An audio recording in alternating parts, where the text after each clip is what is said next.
Donc, je disais que en apprentissage automatique, on trouve l'apprentissage non supervisé, l'apprentissage supervisé, l'apprentissage renforcé et l'apprentissage semi-supervisé. Dans le programme de ce module avec vous, on va étudier l'apprentissage non supervisé, l'apprentissage supervisé. Donc, en apprentissage supervisé, qu'est-ce que nous avons fait jusqu'à maintenant? Nous avons travaillé sur la régression. Je vous rappelle que la dernière séance, nous avons fait de la régression linéaire, de la régression multilinéaire. Et nous avons fait de la classification. Nous avons travaillé beaucoup sur la classification. Bon client, mauvais client. Le ranking ici, ou bien le scoring des clients, c'est de la classification, sauf qu'on accorde au client, en fait, une probabilité.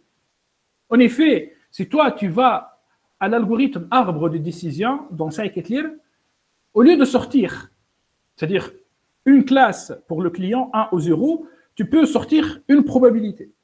Donc, à cet égard, on parle de ranking. Donc, le ranking, c'est un cas particulier de la classification, où on accorde au client un score. De toute manière, un score, c'est-à-dire une probabilité entre 0 et 1, si la probabilité dépasse 0,5, on peut dire que le client est un bon client. Et si la probabilité est inférieure à 0,5, on va dire que le client est un mauvais client. Voilà, ça c'était l'apprentissage supervisé. En apprentissage non supervisé, qu'est-ce que nous avons vu jusqu'à maintenant? Nous avons vu la segmentation avec l'algorithme K-means et la réduction des dimensions avec l'algorithme ACP. On n'a pas encore traité la détection d'anomalies. Aujourd'hui, on va étudier les règles d'association, association rules. Donc, quand on dit règles d'association, c'est de l'apprentissage automatique, certes, c'est de l'apprentissage non supervisé. Attention, les règles d'association, ce sont des algorithmes qui s'appliquent en apprentissage non supervisé. Bon, avant de vous définir les règles d'association, je vais vous illustrer apprentissage non supervisé sur les données.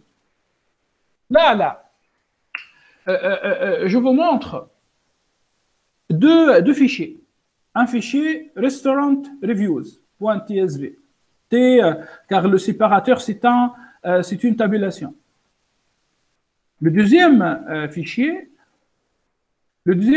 c'est store data. Vous pouvez trouver les deux fichiers dans vos boîtes email. Là, je viens de vous envoyer l'email. Bon, dans le deux fichiers, ou bien dans le deux bases de données, qu'est-ce qu'on trouve?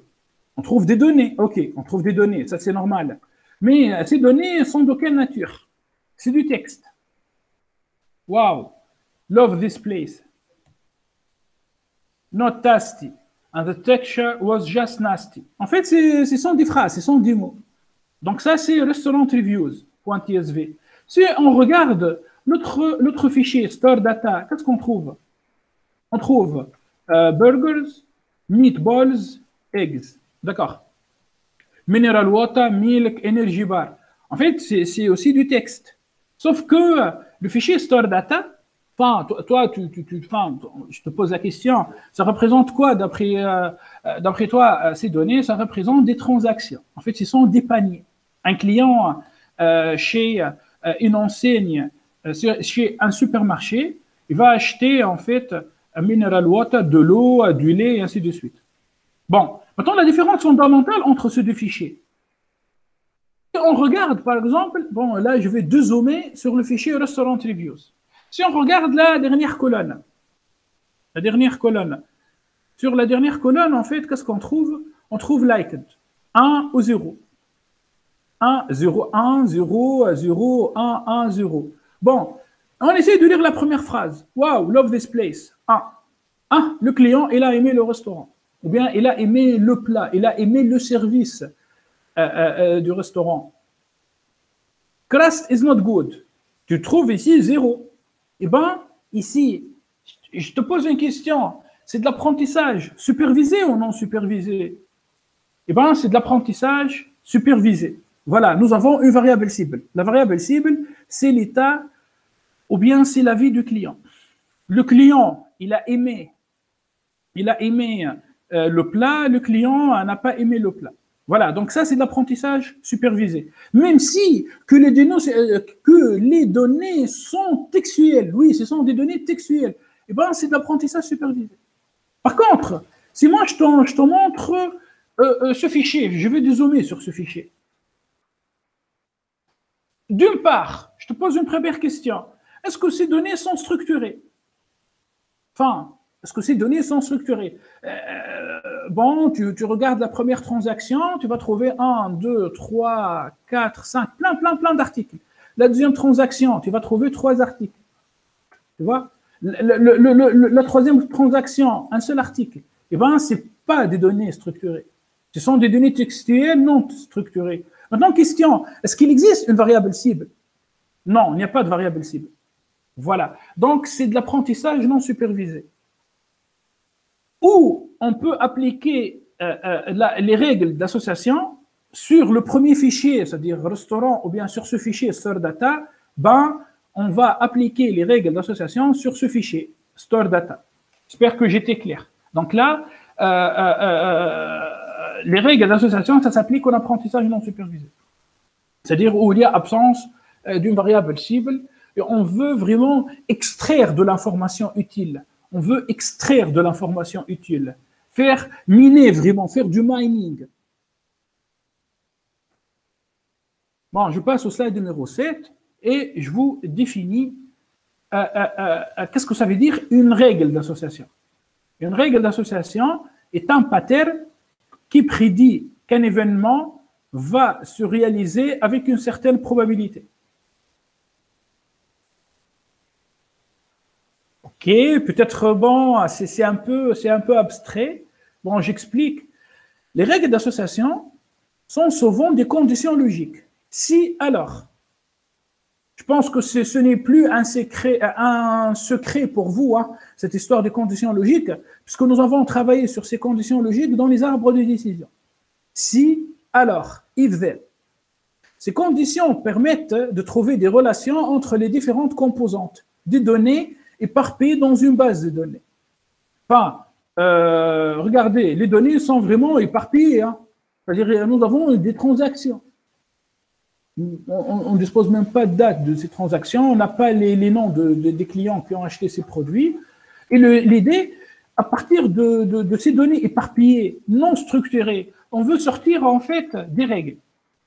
On veut aussi trouver des relations entre les objets fréquemment utilisés ensemble.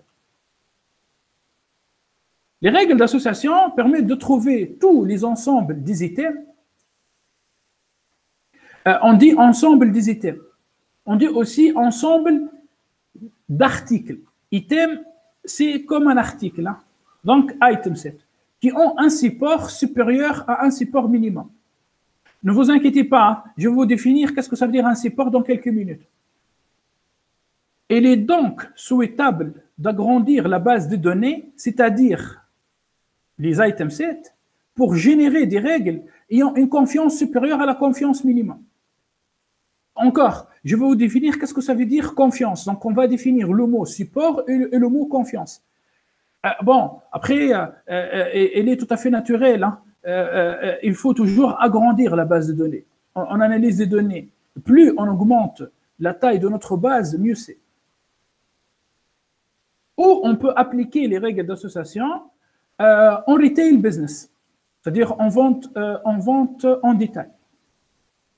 Par exemple, chez les enseignes comme Leclerc, Carrefour, Géant, Auchan, Marché U, Lidl, je ne sais pas moi, et en e-commerce.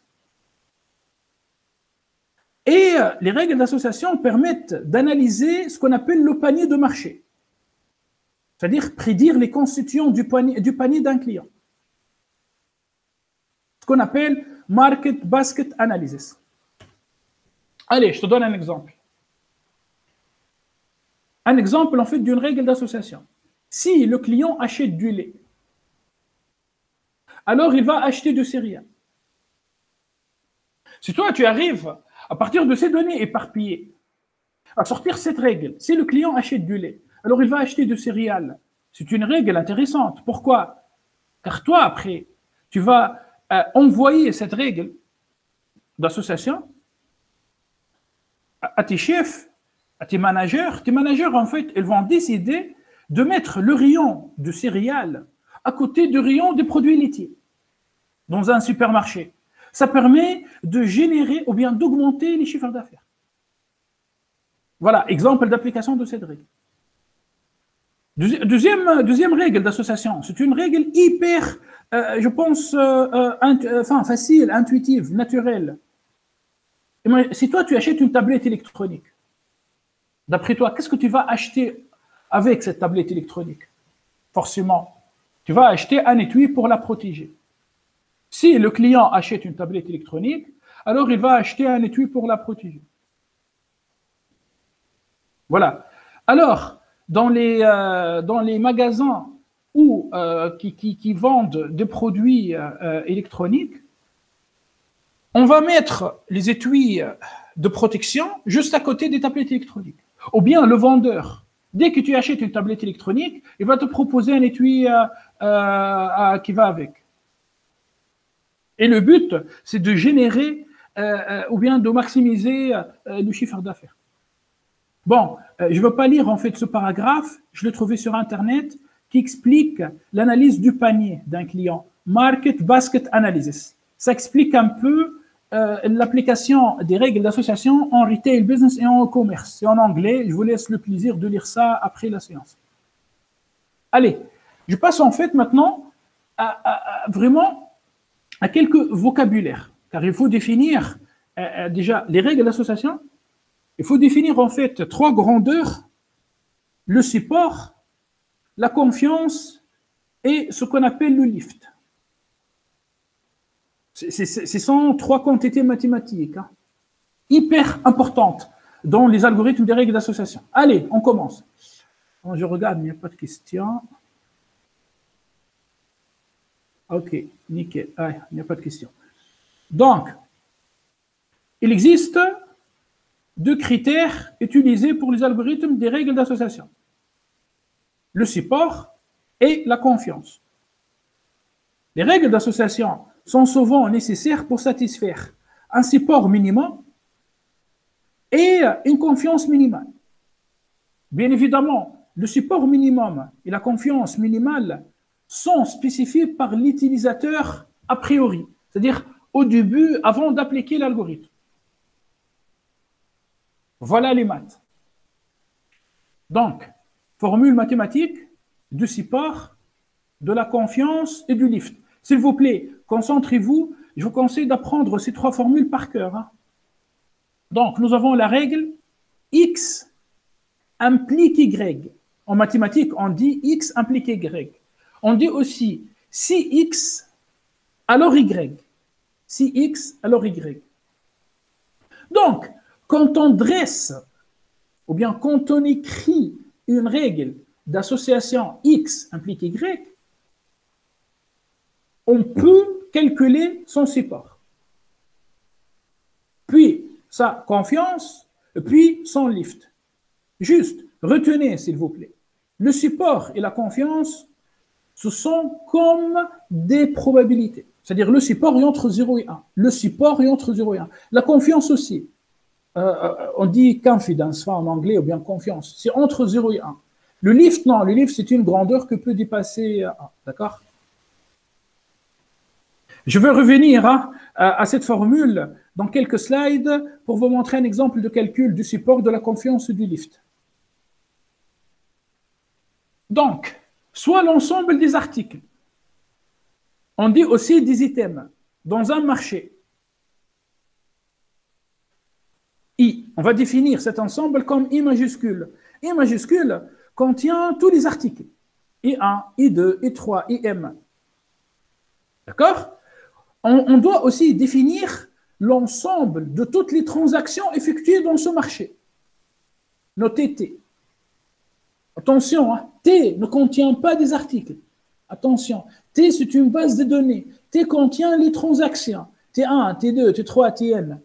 Quand je te montre, moi, ce fichier, store data.csv, store data.csv, c'est quoi ça? Est-ce que c'est I ou T?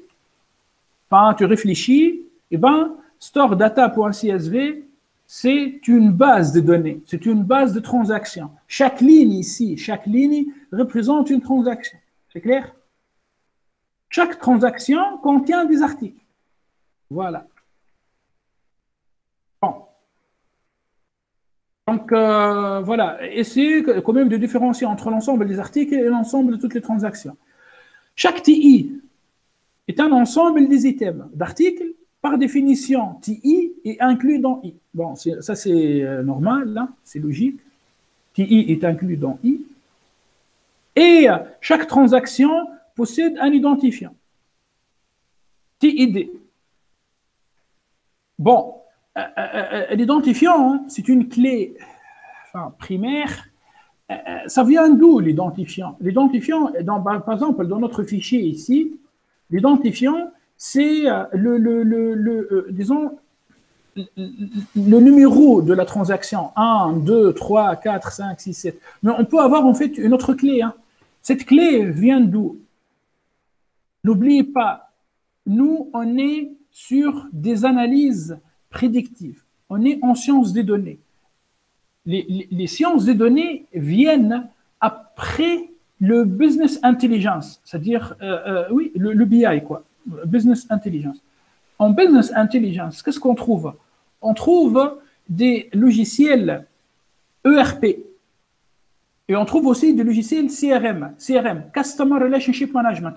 Donc, l'identifiant ici de la transaction, le TID, vient d'où d'après toi? Il vient du logiciel CRM, de Customer Relationship Management. C'est clair? Et je te donne en fait le nom du logiciel peut-être le plus utilisé maintenant sur le marché.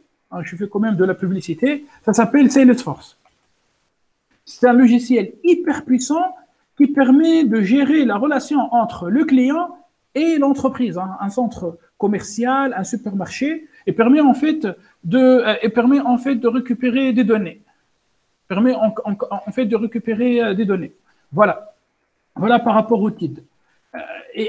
Essayez aussi d'apprendre par cœur ce vocabulaire. Allez, je passe. Allez, on va passer à un exercice simple. Vous allez tout comprendre. Hein. Imaginons, hein, à l'instant T,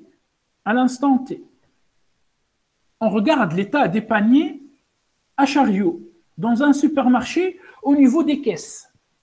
Bien évidemment, hein, dans un grand supermarché, on ne va pas trouver 5 paniers à chariot, on va trouver 300 clients qui se présentent au niveau des caisses. Bon, imaginons, à t égale à 0, on va trouver 5 paniers. Donc, chaque panier, on trouve des articles. ABC, ACD, BCD, ADE, BCE. Allez, on va commencer par 2 questions, histoire d'appliquer toutes ces notions. Première question. Quel est le nombre des transactions dans ce supermarché à cet instant? Allez, réfléchissez, je vais vous donner peut-être 30 secondes. Quel est le nombre des transactions dans ce supermarché à cet instant? Deuxième question. Quel est le nombre des articles achetés dans ce supermarché à cet instant? On va utiliser le slide numéro 11. Hein. Et je vous rappelle, on compte l'article une seule fois. On ne répète pas les articles. Ok, Tijeni. Enfin, Saïd, non, Saïd, je pense que toi, tu penses que le nombre d'articles, non, tu comptes pas les articles en fait plusieurs fois. En fait, nous avons 5 articles. Oui, Radoué, nous avons 5 articles et 5 transactions. Donc, Saïd, elle a répondu à la première question correctement. Deuxième question, elle s'est trompée. Par contre, Tijeni, il a répondu correctement et Radoué aussi. Merci en tout cas. Merci beaucoup. Donc, nous avons ici 5 transactions, 5 paniers, et nous avons 5 articles. 5 articles. Hein. Et oui, enfin, tu as raison, Saïd, si tu te trompes. Pourquoi? Car c'est un vrai inconvénient. Je commence dès maintenant à te donner un inconvénient majeur de l'algorithme a priori. L'algorithme a priori, il ne répète pas le comptage d'articles. C'est-à-dire pour lui, si toi tu achètes par exemple du beurre et du beurre et du beurre, et lui, il va compter le beurre une seule fois. D'accord? Si toi tu achètes par exemple du lait, 5 paquets de lait, il va compter non, les 5 paquets de lait comme juste un seul paquet. Voilà. Donc je réponds 5 transactions, 5 articles achetés. Allez, on va passer en fait maintenant au calcul du support, de la confiance et du livre de cette règle. Je définis tout d'abord la règle d'association, soit la règle d'association suivante. A implique D. En logique mathématique, on lit A implique D. On dit aussi si A, alors D. Si A, alors D. Maintenant, on va parler en fait le langage du retail business. On va en détail, on dit si le client achète l'article A, alors il va acheter l'article D. C'est méga important hein, en retail business de prédire le comportement du client. Plus on comprend nos clients, enfin, plus on comprend le comportement de nos clients, plus on gère mieux notre relation avec les clients et plus on génère du chiffre d'affaires. Voilà. Si le client achète l'article A, il va acheter l'article D. Question. Calculer le support, la confiance et le lift de cette règle. Allez.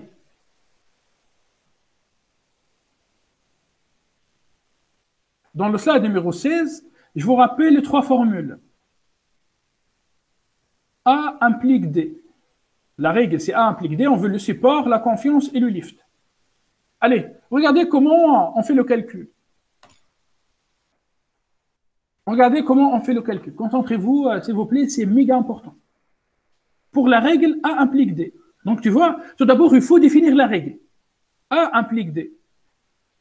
Puis, on va calculer le support. Enfin, je viens ici, c'est quoi le support? Le support, c'est la fréquence de A et D divisée par le nombre de transactions.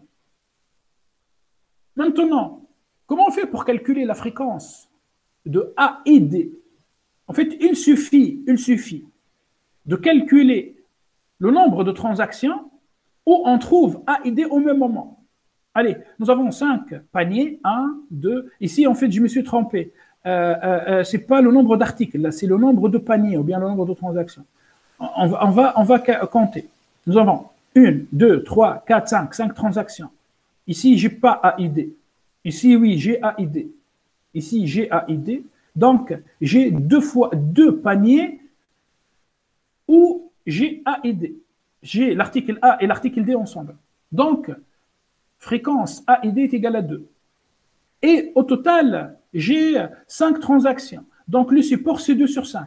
Ah, ça te rappelle quoi, 2 sur 5? C'est comme une probabilité.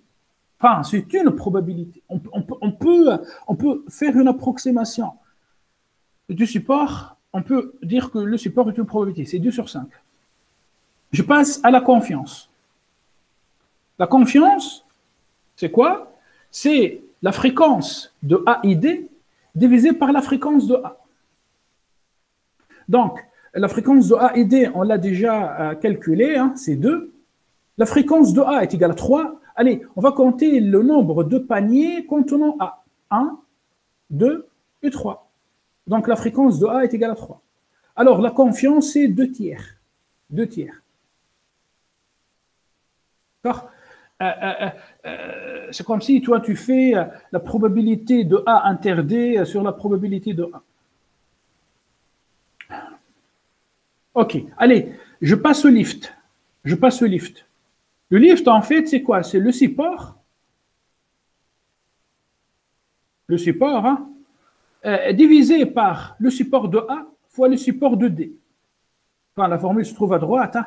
Au lieu de X, Y, vous pouvez mettre A et D. Voilà, juste appliquer l'histoire. Donc, appliquer la formule, pardon. Le calcul du lift, le support de A, c'est 3 sur 5. J'ai 3 paniers où j'ai A. Le support de D aussi, c'est 3 sur 5. Hein. Regardez, j'ai le panier numéro 2, 3 et 4 où on trouve D. Et puis, le support, c'est 2 sur 5, mais ça, on l'a déjà calculé ici. Donc, tout calcul fait, j'obtiens 10 sur 9. J'obtiens un nombre supérieur à 1. OK. Maintenant, comment on va utiliser le support, la confiance, le lift? Je vais vous montrer ça après, dans l'algorithme a priori. Mais déjà, il faut savoir faire ces calculs faciles. Bon, on va passer à un autre exercice. Je te donne la règle d'association C implique A implique C. On peut aussi imaginer une autre règle d'association B et C. C'est-à-dire, si le client achète l'article B et l'article C, est-ce qu'il va acheter l'article D? Enfin, remplir les différentes valeurs manquantes. On n'a pas le temps, on n'a pas le temps. Je vous donne la correction. Vous pouvez prendre du temps après la séance à faire ces calculs. Je passe à notre exercice. Supposons nous avons 100 clients. Imaginons, nous avons 100 clients. 10 clients ont acheté du lait. 8 clients ont acheté du beurre. 6 clients ont acheté les deux. Ils ont acheté du lait et du beurre. Et nous, on s'intéresse à cette règle. On s'intéresse à cette règle d'association. Lait implique beurre. C'est-à-dire, si le client achète du lait, est-ce qu'il va acheter du beurre? On doit calculer le support, on doit calculer la confiance, on doit calculer le lift. Allez, rapidement. Je ne sais pas, est-ce que vous voulez intervenir ou pas? Rapidement. La règle, c'est lait implique beurre. Comment tu fais pour calculer le support? C'est simple. Tu vas aller chercher les transactions où tu trouves le lait et le beurre en même temps. Il y a combien de transactions? 6 transactions. 6 transactions. Sur combien? Sur 100. Donc 6 sur 100. Voilà, donc le support, c'est sur 6 sur 100. 0,06. Donc, attention, ne t'attends pas à une probabilité proche de 1. Car toi, tu vas travailler sur des milliers de transactions. Déjà, dans notre fichier ici, nous avons 6 000, 7 000, nous avons à peu près 8 000 transactions. Enfin, pardon, 7 500 transactions. Donc, on va finir par des probabilités vraiment faibles, entre 0 et 1, mais faibles, inférieures à 0,5. Bon, je vous donne quand même la correction de l'exercice. Le support, c'est, on va aller chercher la probabilité d'avoir lait et beurre en même temps, donc 6 sur 100. La confiance, c'est le support divisé par la probabilité du beurre. Donc, 0,06 sur 0,08, donc on trouve 0,75. Et le lift, c'est 7,5.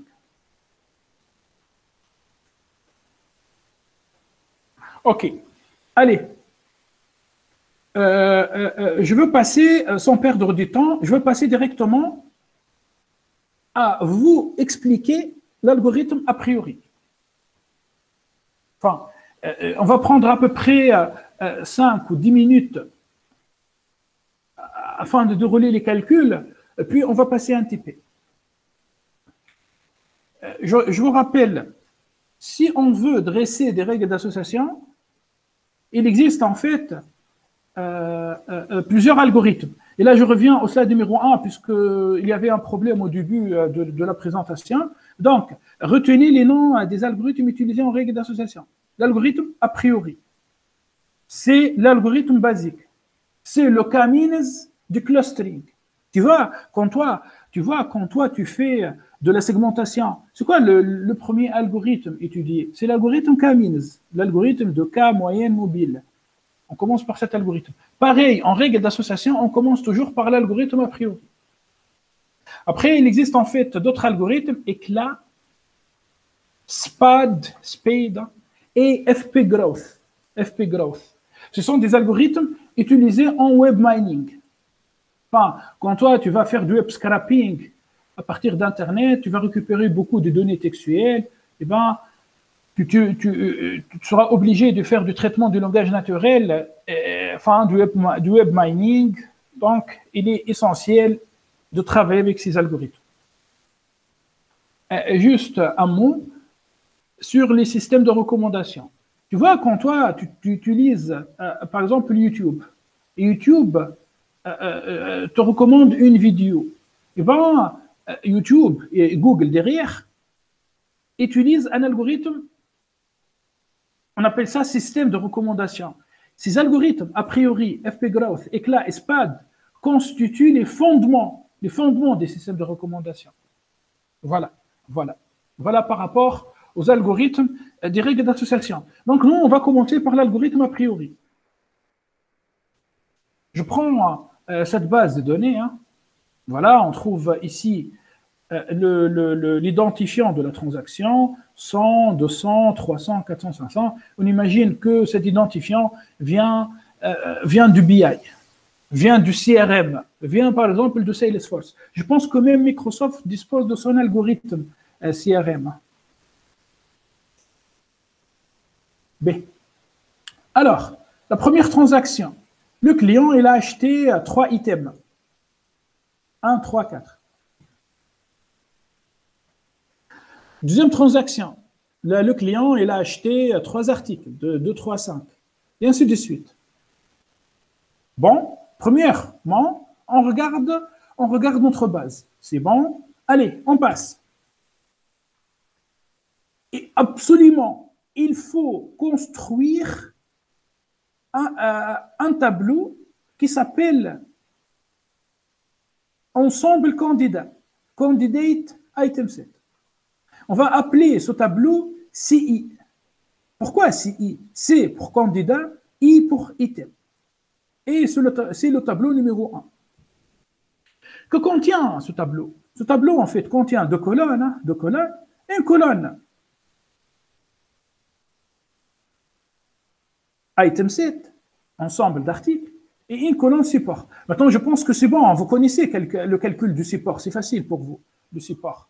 Enfin, on va définir entre le support absolu et le support relatif, d'accord? Donc là, puisque le nombre de transactions, je répète, puisque le nombre de transactions est le même, enfin c'est 5, là j'ai 5 transactions, donc on va juste mettre un support absolu. Allez, j'ai combien d'ensembles contenant un seul article? On va compter 1, 3, 4. Donc, j'ai 1 et 3 et 4. J'ai ici 2.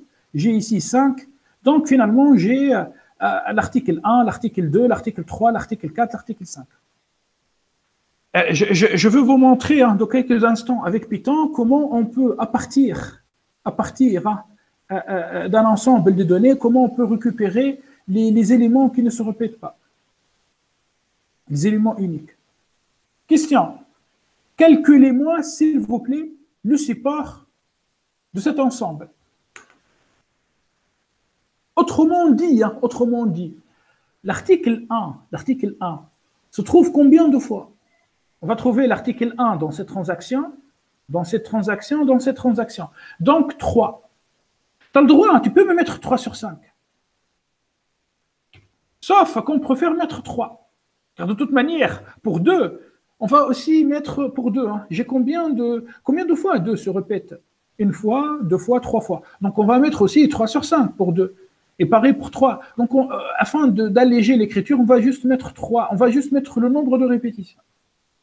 Donc, pour l'ensemble 1, qui contient un seul article, le support est égal à 3. Le support absolu est égal à 3. Allez. Et pour l'ensemble 2, c'est aussi 3. Et pour l'ensemble 3, c'est bon là. J'ai fait le calcul pour vous. Pour l'ensemble 3, c'est 4. Regardez, 3 se répète ici. 1, 2, 3, 4. L'article 4 se trouve une seule fois dans la transaction numéro 100. Donc là, j'ai fini de remplir mon premier tableau. Le tableau CE1. On va fixer un support minimum. On va dire, par exemple, le support minimum est fixé par toi. C'est à toi, comme data scientist, qui va analyser les données, c'est à toi de fixer le support minimum qui va peut-être assurer une fiabilité, donner une fiabilité à tes analyses. Bon, on va dire tout simplement le support minimum est égal à 2. C'est-à-dire, toutes les transactions ayant un support inférieur à 2, on va les supprimer. Pardon, tous les ensembles d'articles ayant un support inférieur à 2, on va les supprimer. Bon. Maintenant, c'est bon, nous avons un support minimum est égal à 2. On va définir un deuxième tableau. Un deuxième tableau. Ça s'appelle Frequent Item Set, c'est-à-dire les articles les plus fréquents, ou bien ensemble d'articles les plus fréquents. Donc ici, nous avons 3, 4, 1 et 4. Et le support minimum est égal à 2. Est-ce qu'on a le droit de garder 4? Bien sûr que non. On garde juste l'ensemble 1, l'ensemble 2, l'ensemble 3 et l'ensemble 5. Et on remplit, hein, c'est facile. Tu prends les supports 3, 3, 4. Pardon, ici c'est 4, hein, moi j'ai mis 5, c'est 4. Donc 3, 3, 4 et 4, et tu remplis le tableau F et 1. On n'efface pas les tableaux C et 1 et F et 1, car on risque en fait de revenir à ces tableaux. Donc c'est bon, là j'ai fini l'étape numéro 1, je passe à l'étape numéro 2. L'étape numéro 2, je veux construire un tableau CI2. Le tableau, désormais, ne contient pas des ensembles à un seul élément, mais des ensembles à 2 éléments. N'oubliez pas qu'à partir du tableau F et 1, nous avons retenu 1, 2, 3, 5. Donnez-moi l'ensemble fabriqué à la base de 1, 2, 3 et 5 contenant 2 articles. 1, 2, 1, 3, 1, 5, 2, 3, 2, 5. Tu ne me dis pas de 1, car 1, 2 ou bien de 1, c'est la même chose. En fait, au niveau de la caisse, le client, il va passer le lait avant le beurre, ou bien le beurre avant le lait, c'est la même chose. L'essentiel pour toi, que dans le panier, il y a du lait et du beurre. Voilà. Voilà, donc, on fabrique notre tableau CI2. 1, 2, 1, 3, 1, 5, 2, 3, 2, 5, 3, 5. Maintenant, les choses deviennent plus compliquées. Et je vous demande de calculer le support. Le support absolu. Allez, essayez, s'il vous plaît, de me trouver les transactions où on trouve 1 et 2 en même temps. 1 et 2. Donc, j'ai cette transaction. J'ai uniquement cette transaction. Voilà, la transaction 300. S'il vous plaît, arrêtez-moi si vous ne comprenez pas un truc. Puis, l'ensemble 1 et 3. Bon, j'ai 1. Bon, cet ensemble. J'ai ça et j'ai ça. Donc, 3. Donc, pour l'ensemble 1, 2, le support est égal à 1. Pour l'ensemble 1, 3, le support est égal à 3. Et je continue à remplir. C'est bon? C'est bon. Là, j'ai CI2. Qu'est-ce qu'on va faire maintenant? On va appliquer notre coupure. Notre support minimum, et je vous rappelle que notre support minimum est égal à 2. Alors, on va supprimer les ensembles ayant un support inférieur à 2. Donc là, j'ai 1, 2, 3, 4, 5, 6 ensembles, et j'ai gardé que 5. Tu vois, j'ai supprimé l'ensemble 1, 2, car son support est égal à 1. OK? Maintenant, je réécris les supports. Tu vois? 1, 3, 3, 1, 5, 2, 2, 3, 2, 2, 5, 3, et ainsi de suite. On fabrique donc le tableau FI2, Frequent Item Set 2. Et on garde le tableau. Donc maintenant, nous avons 4 tableaux. Ça, c'est l'étape numéro 2. Aïe. C'est quoi l'étape numéro 3? L'étape numéro 3. Apparemment, à partir, enfin, si on suit la logique, à partir de cet ensemble, de ces ensembles 1, 3, on va. Avec ça, Hatijani, merci. Oui, c'est étroit. Apparemment, tu as compris, c'est étroit. Donc, on va fabriquer en fait, le tableau, c'est étroit, qui contient cette fois-ci des ensembles 3 articles. Là, tu vas me demander comment on fait pour fabriquer ces ensembles à 3 articles. C'est simple, il suffit de revenir en fait au tableau FI2. Il suffit de revenir au tableau FI2. 1, 3. 1, 3. Donc, on peut dire 1, 3, 5. Après, tu n'as pas le droit de me dire 1, 1, 5. Non, ça n'existe pas. Et on ne peut pas répéter l'article 1 deux fois. Donc j'obtiens ces ensembles à trois articles, 1, 2, 3, 1, 2, 5, 1, 3, 5, 2, 3, 5. Une autre règle rentre en jeu. Cette règle, en fait, apparemment, vous la connaissez, ça s'appelle élagage. C'est une règle qui permet de faire le pruning de l'algorithme. Donc, il ne faut pas oublier la règle suivante. Un sous-ensemble d'ensemble d'articles fréquents doit être un ensemble d'articles fréquents. D'accord? Voilà ce qui explique l'existence ici de quatre ensembles à 3 articles.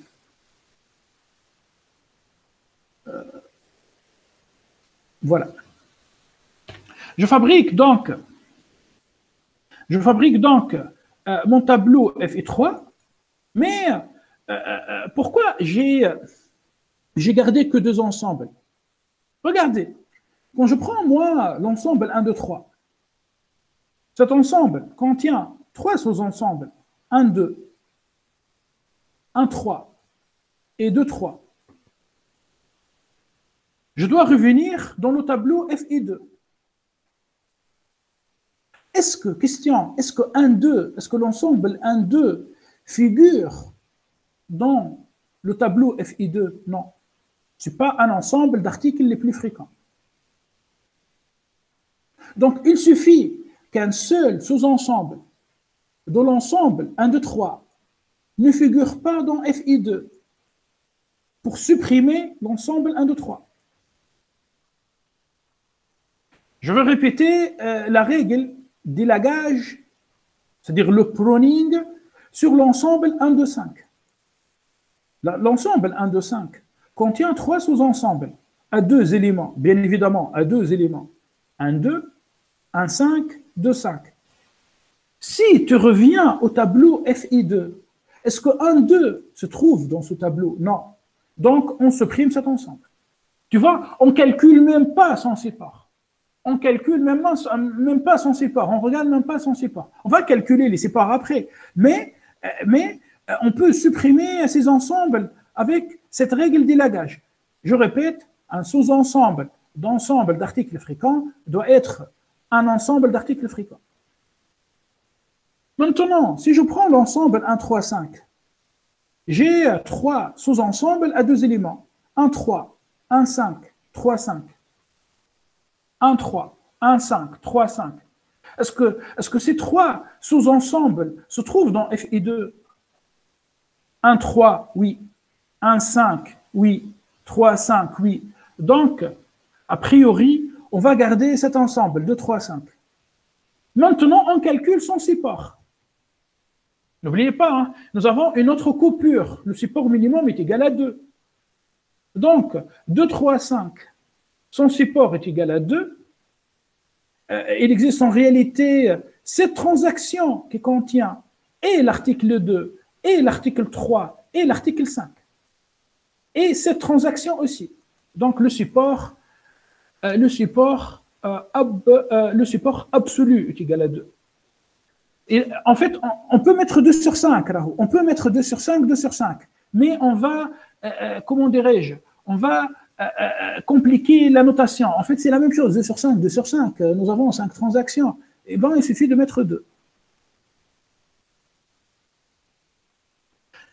Ainsi, je passe à l'étape numéro 4.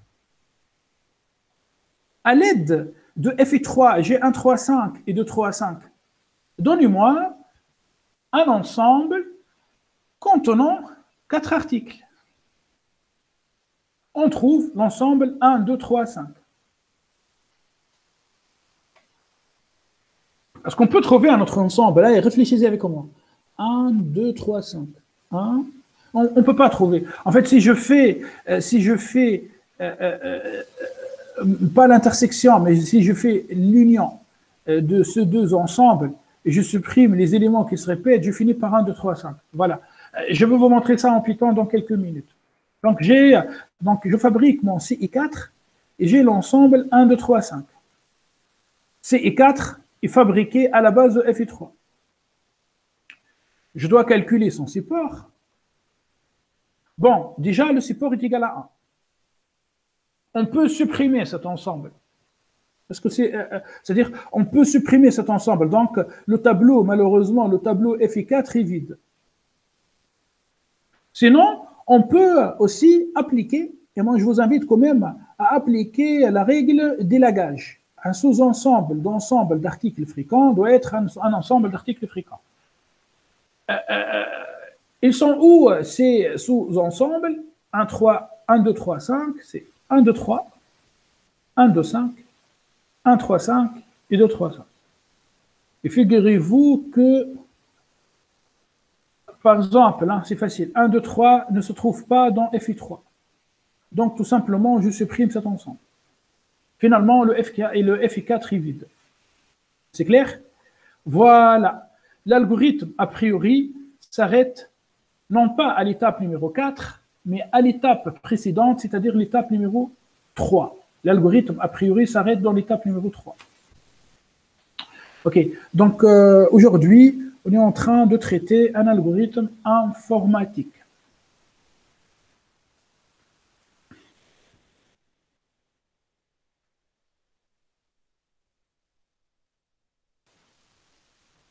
OK.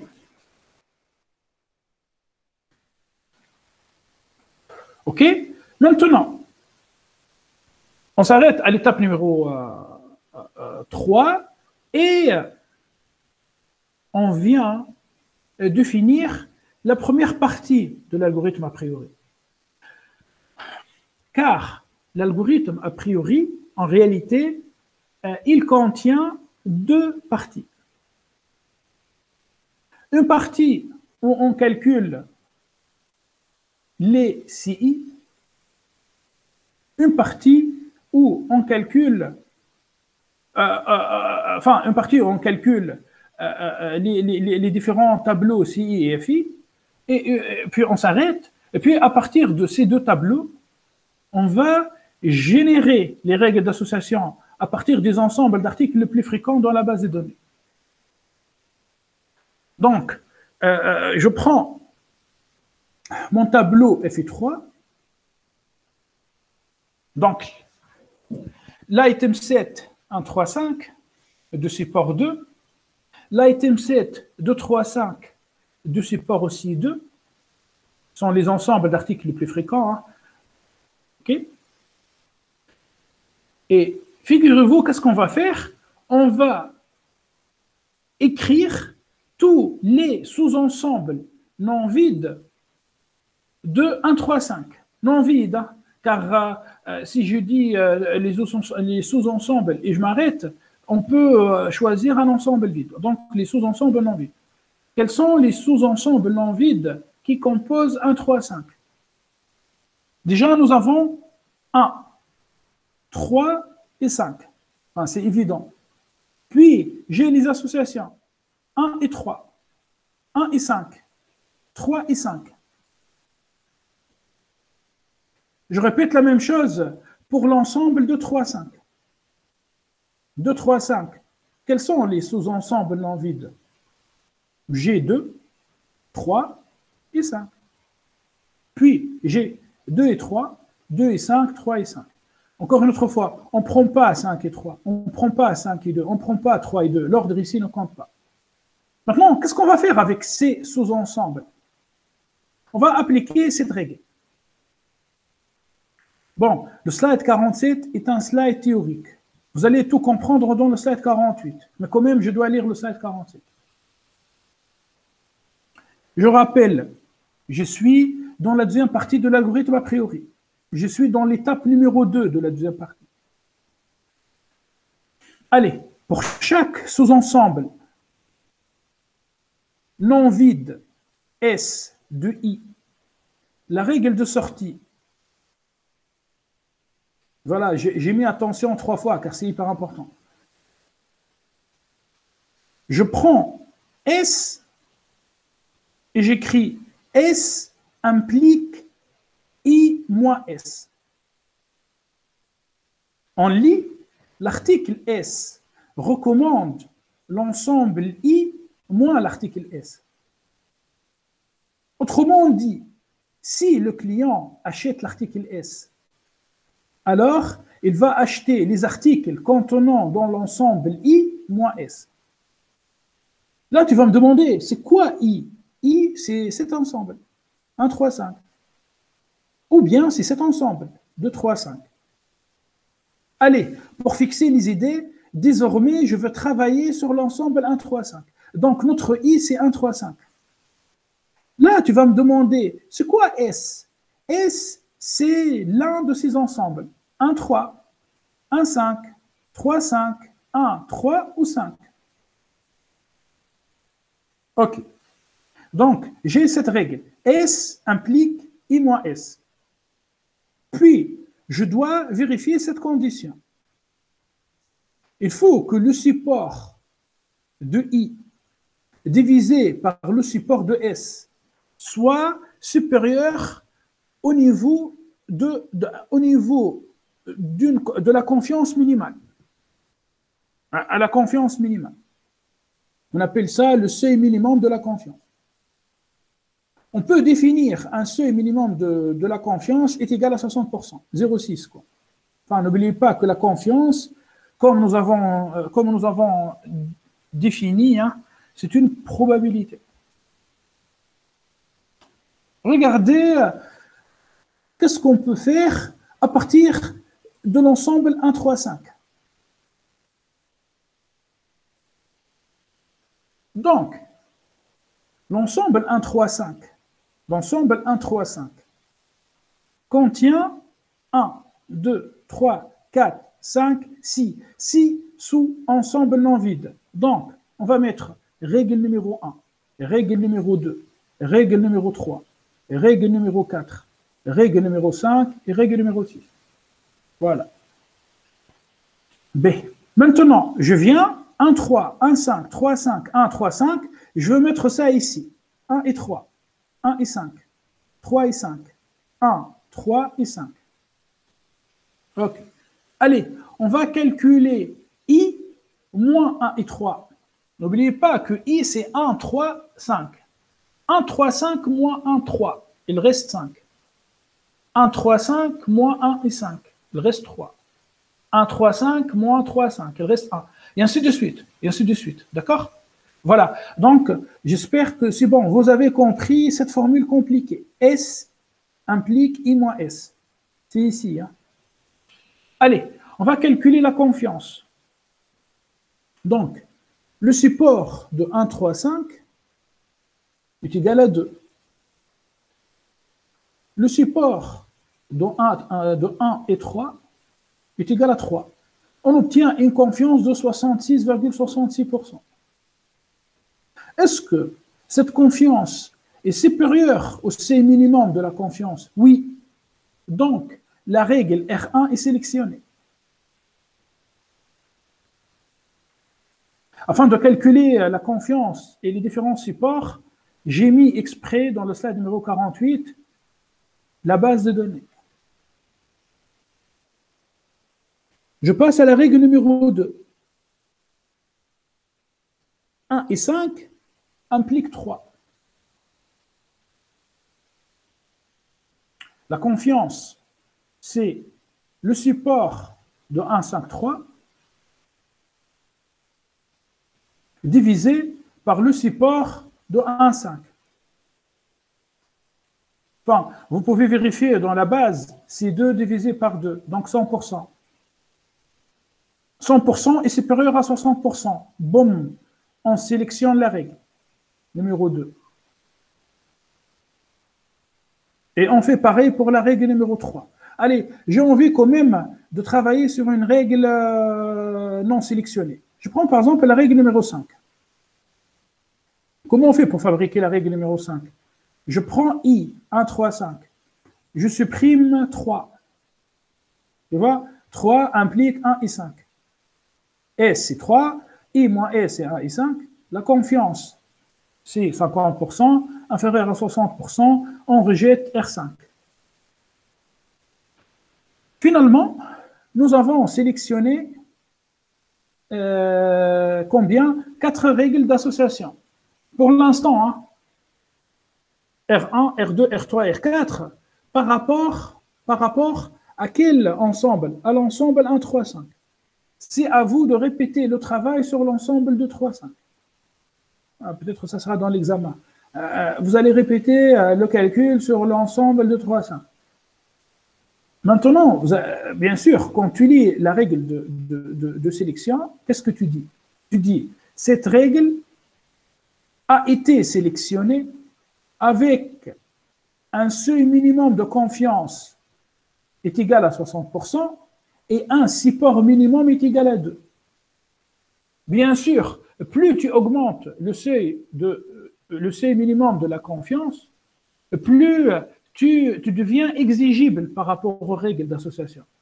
Tu vas demander des règles d'association plus fiables. Voilà. Après, on peut coder l'algorithme a priori, en fait, ça c'est l'algorithme a priori. L'algorithme a priori, c'est un algorithme vraiment passionnant. Hein. Vous pouvez le coder en JavaScript, en Java, je ne sais pas, en C++. Bon, nous, ce qu'on va faire, on va travailler avec un module. Avec un module, et on va utiliser l'algorithme directement dans ce module. Je ne vous demande pas quand même de le programmer.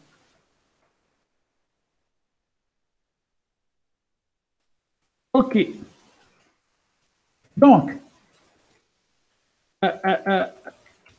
malheureusement, on ne trouve pas l'algorithme a priori dans le module scikit-learn. Enfin, scikit-learn déjà contient plein d'algorithmes, mais on remarque bien qu'il s'agit en fait d'un algorithme plutôt informatique. Il y a plein de... Enfin, c'est un algorithme informatique, quoi. Donc, il n'y a pas vraiment de modèle mathématique derrière. Donc, malheureusement, on ne trouve pas cet algorithme. À cet égard, on est obligé d'aller chercher, en fait, une autre distribution de cet algorithme. Et moi, j'ai trouvé le module a priori. A priori. Donc, je vous demande, faites pip install a priori. On va commencer notre analyse.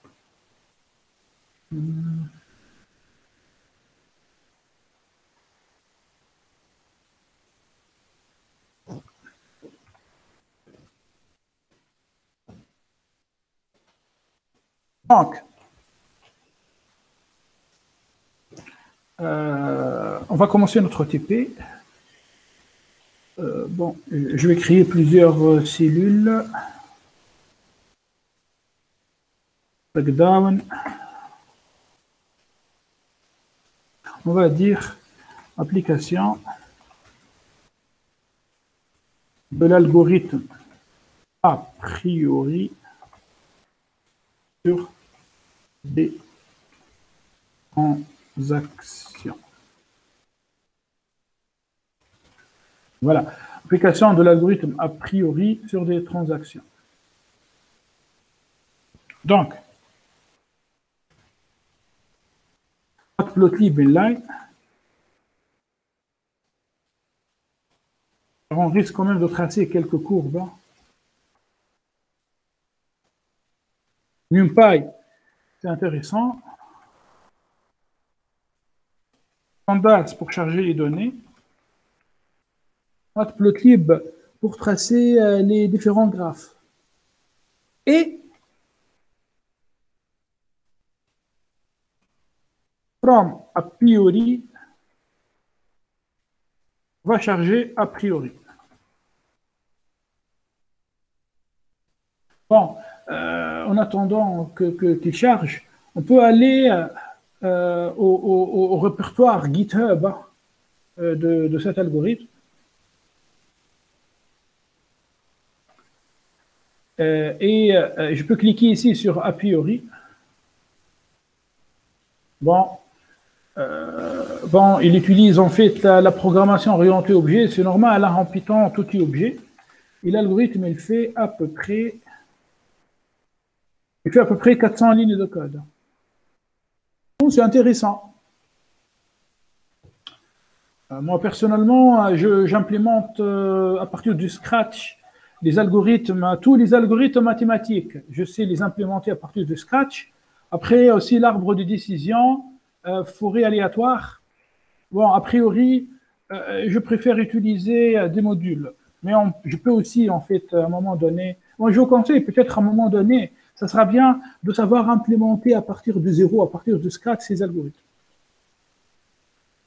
OK. Allez, avant de commencer l'analyse, je dois profiter quand même de cette occasion de vous parler. Enfin, quand même, je vous envoie ça.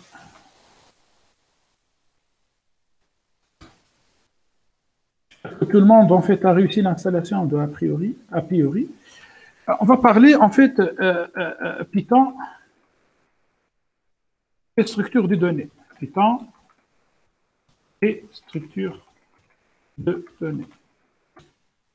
Donc, en Python, on trouve plusieurs structures de données, comme les listes, les tuples, les chaînes de caractères,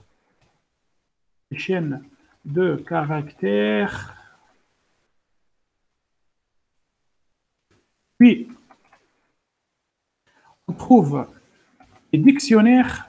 Ah, ça c'est intéressant. Les maps, c'est comme des maps en Java. Et on trouve les sets.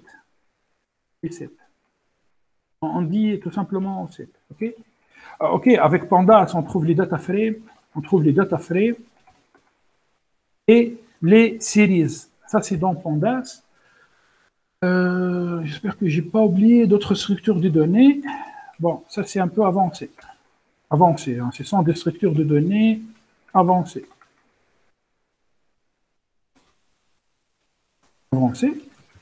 Maintenant, la bonne nouvelle, bon, c'est un peu exotique. Ça, c'est exotique. On peut trouver, oui, on peut trouver, en fait, je ne sais pas ce que vous faites du BI ou pas, mais on peut trouver des cubes OLAP en Python, oui.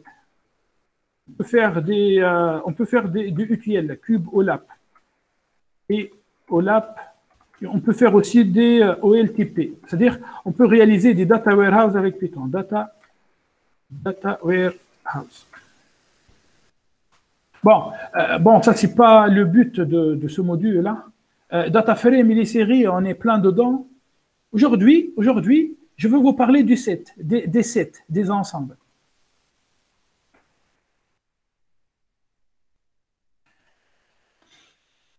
Attention, hein, ce que je viens de vous envoyer, c'est Markdown, hein, c'est pas code. Allez, on va commencer à travailler un peu sur les sets. Regardez. On fait tout d'abord, qu'est-ce qu'un set? Je vous donne une liste, hein. Je vous définis une liste contenant des chaînes de caractères. Qui vont après en fait représenter des articles. Par exemple, X, X, X, Y. Je vais répéter Y plusieurs fois, hein, d'accord? Je vais afficher la liste. C'est quoi le problème? Liste sans S. Voilà, j'affiche ma liste.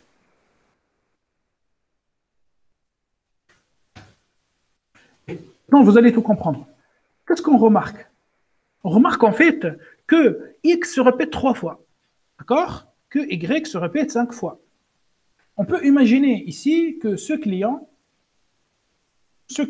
hein, a acheté un paquet de lait, 2 paquets de lait, 3 paquets. C'est-à-dire il a acheté du lait 3 fois. Et il a acheté du beurre 5 fois. Nous, on veut déterminer les articles uniques. Qu'est-ce qu'on fait? On utilise un set. Bon, tu vois? Tu utilises set. C'est une structure de données qui se trouve dans Python, l'ancien Python, hein, Python 1994. Pas les bibliothèques. Hein, c'est vraiment set, c'est une structure de données qui se trouve avec Python. Donc set, c'est une structure de données qui permet vraiment de disons, de faire la sélection. C'est-à-dire, on va détecter l'ensemble des éléments d'une liste, on va retourner une liste unique. Et figurez-vous, hein, la liste, elle est, comment dirais-je, triée par ordre alphabétique, X, Y. Par exemple, là, regarde, bon, la preuve, si je mets A ici, tu vois, si je mets A, donc A se répète 2 fois, j'exécute 7, j'obtiens A, X, Y. 7, déjà, quand j'utilise 7, bon, je vous envoie ça. Déjà, quand j'utilise 7, j'écris 7, le mot se colorie en vert. Ça veut dire quoi? Ça veut dire, en fait, c'est un mot réservé. Voilà, c'est un mot réservé. Hein. Vous pouvez aller chercher du help.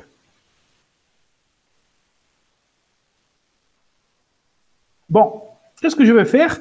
Je vais créer un ensemble, cette liste.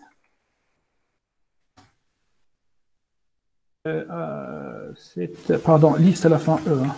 Voilà, cette liste, donc S1, c'est A, X, Y. Je veux créer une deuxième liste. Liste 1, par exemple. On va dire, allez, on va dire X, X, B, allez rapidement, B, B, et puis je vais mettre une seule fois C.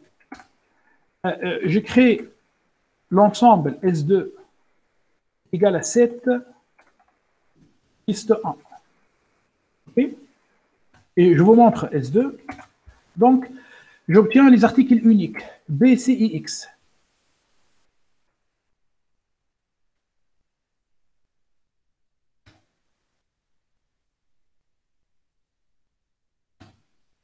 Allez, maintenant, les choses intéressantes commencent maintenant. Fais S1, mets un point, appuie sur Tab, qu'est-ce que tu remarques? On obtient en fait l'ensemble des méthodes agissant sur l'objet 7. Et là, par exemple, on trouve intersection. Intersection. Si je fais l'intersection entre l'ensemble S1 et l'ensemble S2, d'après vous, qu'est-ce qu'on va obtenir? J'ai A, X, Y, et là j'ai B, C, X. J'exécute, j'obtiens X. Maintenant, pourquoi je vous montre ça? Car c'est hyper important. Après, si toi, tu veux implémenter l'algorithme a priori à partir de Scratch en Python, tu vas obligé de chercher les intersections entre deux ensembles. D'accord? Ou bien l'union entre deux ensembles. Donc, finalement, qu'est-ce qu'on remarque? Enfin, l'union entre S1 et S2, c'est l'ensemble A, B, C, X, Y. Il n'y a pas de répétition, et voilà. Après, toi, si vraiment tu es motivé, enfin, tu peux trouver, en fait, différence. Enfin, la différence, hein, je peux faire S1, S1 moins S2. Enfin, regarde, S1, c'est AXY. S2, c'est BCX. Si je fais AXY moins BCX, je finis par AY. Fait question où on a utilisé cette histoire de différence? Eh bien, pendant la génération des règles d'association. Voilà, I moins S. Tu vois, I moins S, c'est une différence. Tout est ensemble, hein, tout est ensemble. OK. Juste, on peut utiliser 7, même avec des vraies chaînes de caractères. Allez, je vais répéter le lait, par exemple, 3 fois ou bien 4 fois.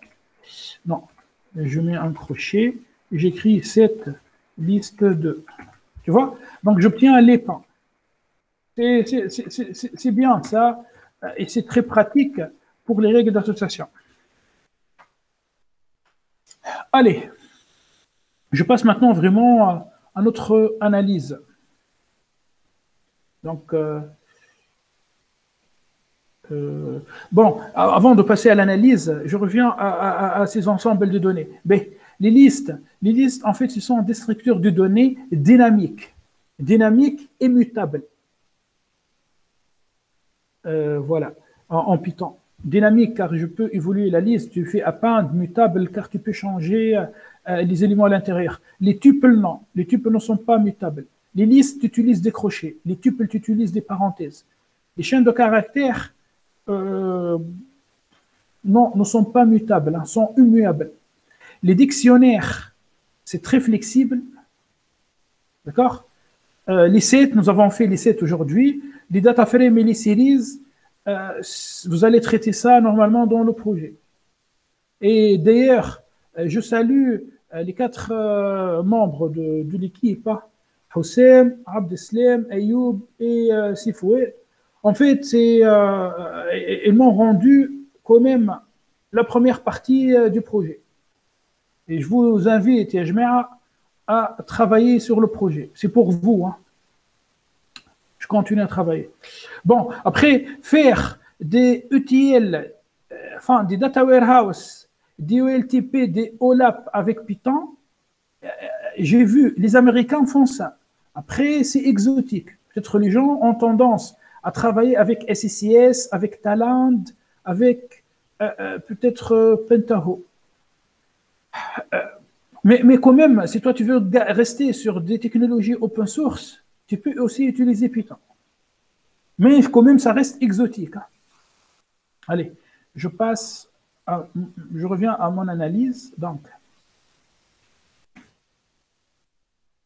allez, chargement des données.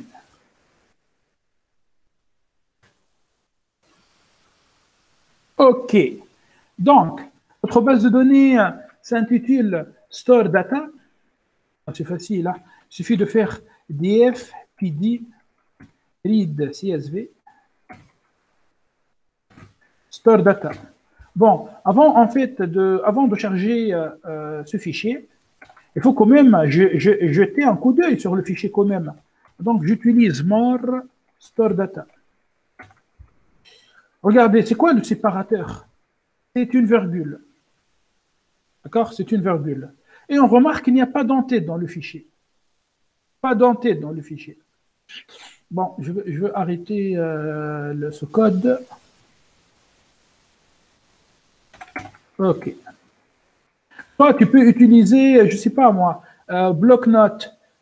Tu peux utiliser enfin, n'importe quel éditeur de texte light chez toi. Attention, Excel n'est pas bon pour déterminer les séparateurs. Allez, donc c'est bon, là, regardez, j'ai chargé les données.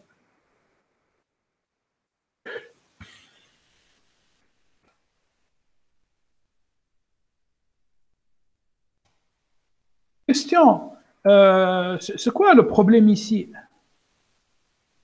C'est quoi notre problème ici? Eh bien, je fais df shape, hein, je fais df shape, je trouve 7500 lignes. D'accord? Je vais à mon répertoire et j'utilise la commande Linux WC et je fais store data. Store data me retourne 7501. Je peux améliorer, hein. Je peux mettre ça. Voilà. Bon, j'agrandis un peu. WC-L storedata.csv. Et ben, j'obtiens 7501 lignes et une ligne. Je regarde Pandas, moi j'ai confiance en Pandas, je trouve que j'ai uniquement 7500 lignes. Apparemment, il existe une ligne en moins. Je vérifie. Non, personne n'a trouvé la solution. En fait, Pandas a considéré la première ligne comme en tête, comme header. Attention, hein. Et ça, c'est pas vrai. La preuve, quand je te montre le fichier de données, le fichier n'a pas d'entête. Ce sont des données non structurées. Il n'y a pas d'entête pour ce fichier. À cet égard, attention, on va faire header equal none. Et on règle la solution. On règle le problème. Header equal none. Voilà. Allez. Donc, qu'est-ce qu'on remarque? On remarque que Pandas a rempli déjà les champs vides par des NaN. Car quand même, lui, il a envie de travailler avec des données structurées. Maintenant, on va commencer à traiter ces données, hein. C'est-à-dire, on va préparer ces données. Peut-être c'est un peu bizarre pour vous, car c'est la première fois qu'on va traiter plein de données textuelles ensemble, mais on va faire ça quand même. Donc, on va essayer de nettoyer ces données, de lire ces données et de les nettoyer correctement. Donc, regardez, s'il vous plaît. Je fais df values, j'obtiens un tableau. Enfin, c'est un tableau NumPy. Hein. Ça, c'est un tableau NumPy. Donc, je fais df.values. Oui. Imaginons, si je veux, par exemple, récupérer, si je veux récupérer, par exemple, la première ligne. La première ligne. Je fais quoi? La première ligne, je mets 0 et je mets 2 points. Donc, j'obtiens la première ligne. Tu vois? Attention, hein, je ne suis pas en train de travailler avec Pandas. Aujourd'hui, je ne suis pas en train de travailler avec Pandas. Je suis en train de travailler avec plutôt NumPy. Si on veut avoir le même résultat avec Pandas, il suffit de faire df iloc 0, 2 points. On obtient une série. D'accord? Bon. OK. Enfin, après, si l'on veut récupérer la deuxième ligne, il suffit de mettre 1 et ainsi de suite, jusqu'à 7500. Puisqu'on commence à partir de 0. Hein. Donc,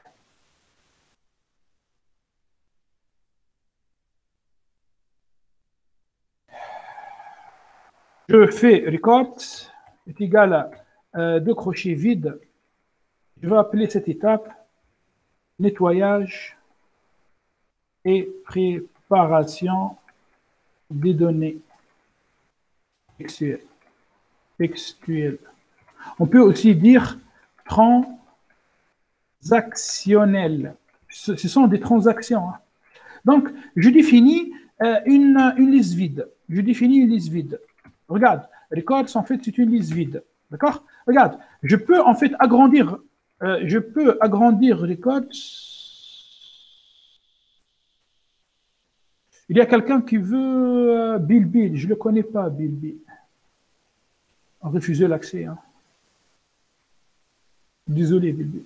Et donc, records append, par exemple, je mets 12. Allez, je montre records, tu vois. Maintenant, la liste contient 12.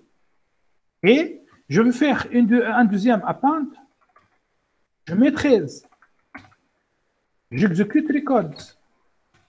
Tu vois? Donc, on peut, à l'aide de la méthode append, agrandir la liste d'une manière dynamique. Voilà la force des listes. Mais bon, c'est un inconvénient aussi dans le high performance computing. Bref. Voilà. Donc, nous, on va faire append. On va utiliser cette idée. Bon, donc, je reviens à une liste vide. Rapidement. Ayatollah. On va remplir notre liste. Comment on fait? Beaucoup de fort. For i, un range quoi?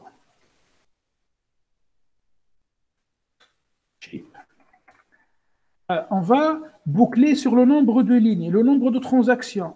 Nous avons 7501 transactions. Voilà. Juste quand je fais ça, hein, tu vois, le i, hein, c'est un compteur qui commence à partir de 0 et qui s'arrête à 7500, 500, tout court. Enfin, n-1. Je supprime ça. Allez, records.append. C'est une liste vide, donc j'utilise append. Qu'est-ce que je veux faire à l'intérieur de append? peut-être que je vais faire à l'intérieur de Append. Je commence à nettoyer les données. Donc,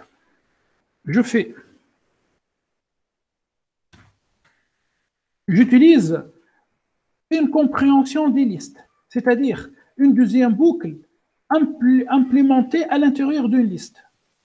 D'accord? Donc, je fais string df.values i, j. I ici, c'est facile, c'est bon. I, ça représente quoi, I ici? C'est 0, c'est le nombre de lignes. Donc le I varie selon ce compteur, sur toutes les lignes. Sauf il me reste maintenant J. J, c'est mot par mot. Donc, chaque mot, je veux boucler sur chaque article dans la transaction jusqu'à quel article? Jusqu'à 20. Car la plus longue transaction contient 20 articles. Je pense que c'est la première transaction. La plus longue transaction contient 20 articles. Avec quelles conditions on va? Ou bien, sinon, laissez-moi quand même exécuter cette boucle-là. Bon, je vous envoie ça. S'il vous plaît, attention à l'indentation. Attention à l'indentation. Je fais record. Bon, regardez. Voilà, on obtient ce résultat. Quand je fais record, j'obtiens une liste contenant 7501 cases. OK? Je regarde par exemple la case numéro 1. Je trouve la première transaction. Je vérifie. Hein. Champ, almonds, avocado, vegetable mix. Voilà. Et si je fais records 1, c'est-à-dire la case numéro 2, j'obtiens burgers, meatballs, eggs. Et NaN, NaN, NaN. Voilà, j'ai ma deuxième transaction, burgers, meatballs et eggs. Et que des NaN, NaN, NaN. C'est pas bien en fait d'avoir des NaN, car ce NaN va être après considéré comme un article. Il faut le supprimer. Enfin, je peux te montrer ça sur la transaction numéro 3. Tu vois? À cet égard, qu'est-ce qu'on va faire? On va plutôt, je vais venir ici, hein, on va plutôt corriger notre boucle for. Donc, je viens ici et j'ajoute une condition. Je lui dis, tu me remplis l'article si, et seulement si, l'article est différent de NaN. Donc, df.values i, j, différent de NaN. J'étais clair. Hein. Arrêtez-moi si vous avez des soucis, s'il vous plaît. Voilà, j'exécute. Ça prend un peu de temps.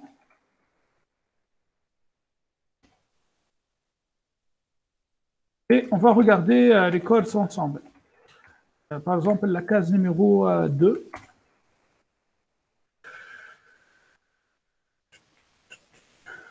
Il y a un souci ici. Exécute.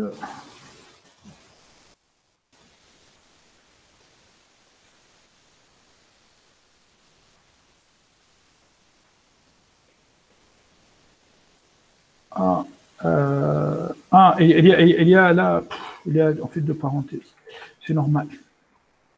C'est normal. Le string ne s'applique que sur des f-values, sur ça, quoi. Bon, pardon, je me suis trompé sur une parenthèse. Allez, j'exécute. Et voilà, c'est bon. Nous avons nettoyé nos données, plus de NaN. Voilà donc notre transaction correcte. Burgers, meatballs et eggs. Burgers, meatballs meatballs et eggs. Voilà, burgers, meatballs et eggs. Voilà, très bien. Et nous avons 7501, disons, transactions. Allez, on va appliquer donc sur cette liste, ou bien sur ces données préparées, sur ces transactions, on va à application de l'algorithme a priori. Donc, application de l'algorithme a priori. À cet égard, qu'est-ce que je vais faire? Je vais appeler la fonction a priori.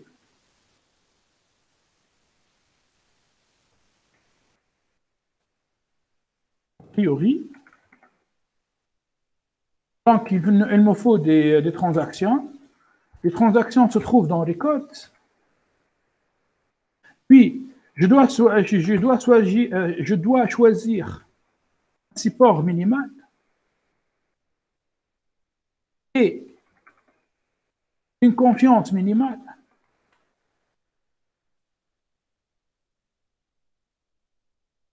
Peut-être je n'aurai pas vraiment d'espace. Je vais coller les égales au truc là. Puis, un niveau de lift minimal aussi, et une longueur. On va exiger une longueur pour notre règle d'association. Donc, pour le support, la probabilité, c'est 0,0045.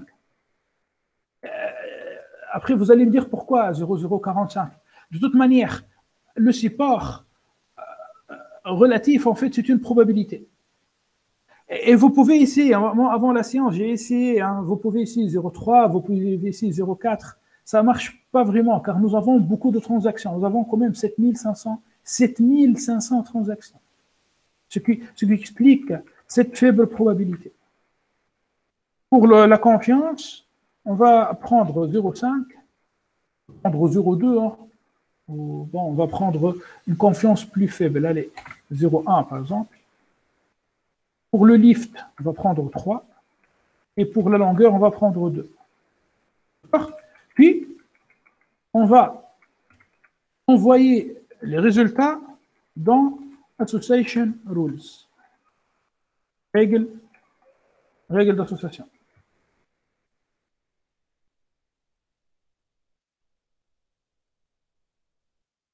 Bon, allez, je vous donne le code.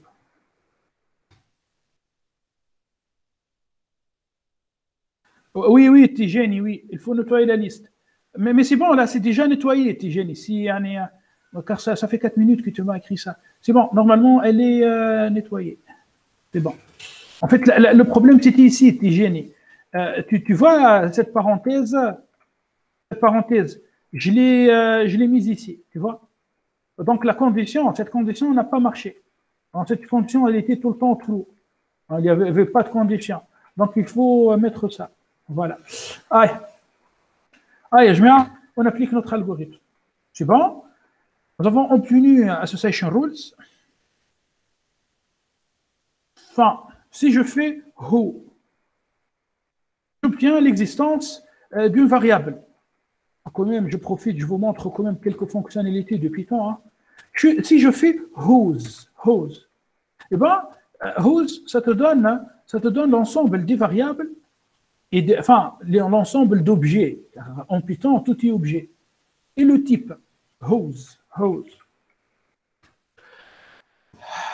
Qu'est-ce qu'on remarque? Association Rules, c'est un générateur. C'est pas un entier, ni une liste, ni un module, ni un ensemble set, ni une fonction, c'est un générateur. C'est nouveau, ça. En fait, qu'est-ce que ça veut dire, un générateur en Python? Qu'est-ce que ça veut dire, un générateur en Python?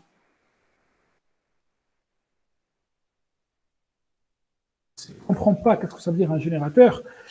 Un générateur, en fait, c'est comme si tu vas pointer sur un tableau. Le tableau n'est pas rempli, attention, hein. Le tableau n'est pas rempli dans l'espace mémoire. Python, le gars qui a développé ça en Python, Son but, c'était d'optimiser l'espace mémoire. Donc, à quel instant on va récupérer, c'est-à-dire si maintenant, si moi je fais par exemple association rules là, je ne veux rien obtenir. Il va me dire, en fait, c'est un générateur. Et il me donne son adresse hexadécimale, enfin, quelque part dans l'ordinateur. Ben, on peut appliquer une boucle for une seule fois sur association rules. Car si tu appliques la boucle for une deuxième fois, tu ne vas plus trouver des règles d'association. Attention, hein, ça c'est vraiment spécifique au générateur. C'est un peu bizarre. Après, je ne sais pas, est-ce qu'on trouve ça. Moi, de toute manière, en C++, je n'ai jamais utilisé ces notions. Je fais des classes, mais bon, peut-être je ne suis pas très avancé en C++, mais en Python, on trouve ça. À cet égard, qu'est-ce qu'on va faire? On va utiliser une liste. C'est-à-dire, je vais faire un casting. En réalité, ce n'est pas un casting. Un casting, les puristes vont me dire que tu es en train de faire de n'importe quoi. C'est-à-dire, je veux transformer ce générateur, je vais générer les résultats. Association results. On va appeler ça comme ça. Bon, j'exécute et regardez le résultat. Association à la fin S. Voilà les résultats.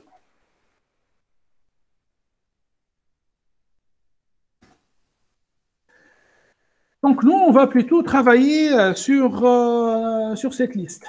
D'accord?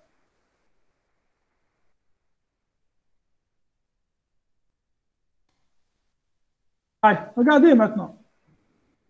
J'appelle pour une deuxième fois de suite liste, association rules. J'obtiens quoi? Une liste vide. Attention, hein, car peut-être après, toi, quand tu vas coder, tu penses qu'un générateur, tu peux l'appeler autant de fois que tu veux. Non. Un générateur, tu l'appelles une seule fois. Donc, je te conseille, qu'est-ce que tu fais? Soit tu appliques une boucle for sur le générateur, sur cet objet itérable, évanescente, soit tu récupères le résultat dans une liste ou bien dans une chaîne de caractères, enfin dans un dictionnaire, et puis tu vas enregistrer ça. Car, regarde, quand tu évoques ce générateur une deuxième fois, tu vas trouver l'ensemble vide. Oui, ok. Bon, je profite quand même, je vous montre quelques trucs avancés en Python. Ah, donc, voilà notre liste. Station results. Il contient plein d'informations. Plein d'informations. Est-ce que je vous ai envoyé ça? Oui, c'est bon. Donc, je vais écrire une boucle for. Donc, for item in association results.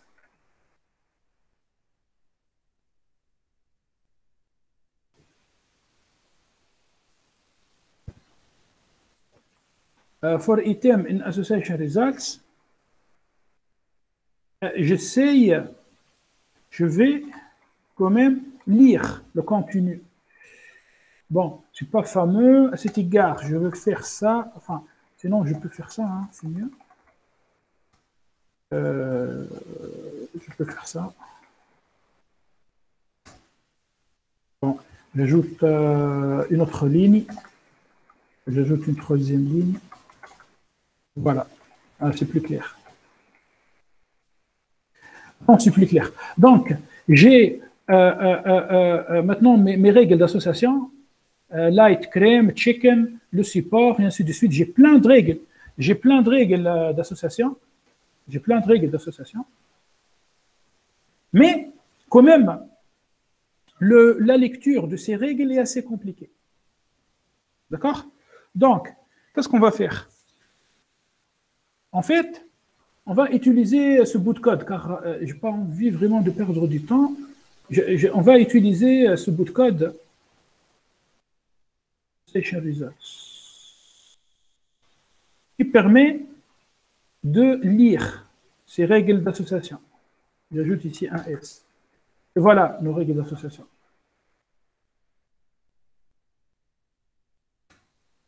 Donc, D'abord, qu'est-ce qu'on va faire? En fait, la règle se trouve dans paire. OK? Donc, item 0. Puis, enfin, non, c'est pas, la règle ne se trouve pas dans paire. En fait, dans item 0, on va trouver tout ça. Grosse partie, en fait, de la règle d'association. Puis, le item 1 va donner le support. La confiance se trouve dans item 2, 0, 2 et le lift dans item 2, 0, 3. En fait, ce sont des listes. Hein. Et on commence à lire nos règles d'association. Donc, par exemple, là, j'ai la première règle. Light cream implique chicken. Bon, heureusement, on n'a pas fait ça pendant le mois du Ramadan. Hein. Bon, quoi. Bon, regardez, rule, light cream. Bon, je vous pose une question. Et vous essayez de me répondre, est-ce que c'est logique ou pas? Si le client achète en fait de la crème légère, est-ce que ça implique qu'il va acheter du poulet? Bon, je vais quand même aller chercher quand même une autre règle. Ah, regardez cette règle par exemple. Si le client achète de la sauce tomate, alors il va acheter de la viande de bœuf. OK? Donc, si le client achète de la pâte, des pâtes, quoi. Donc, il va acheter de olive oil, de l'huile d'olive. Et ainsi de suite, et ainsi de suite. Donc, on obtient regardez-moi cette règle. Si le client achète de la spaghetti, il va forcément acheter de cooking oil, enfin de l'huile. Sinon, comment il va préparer son spaghetti? Son spaghetti va rester collé dans sa casserole. On trouve le support, la confiance et le lift.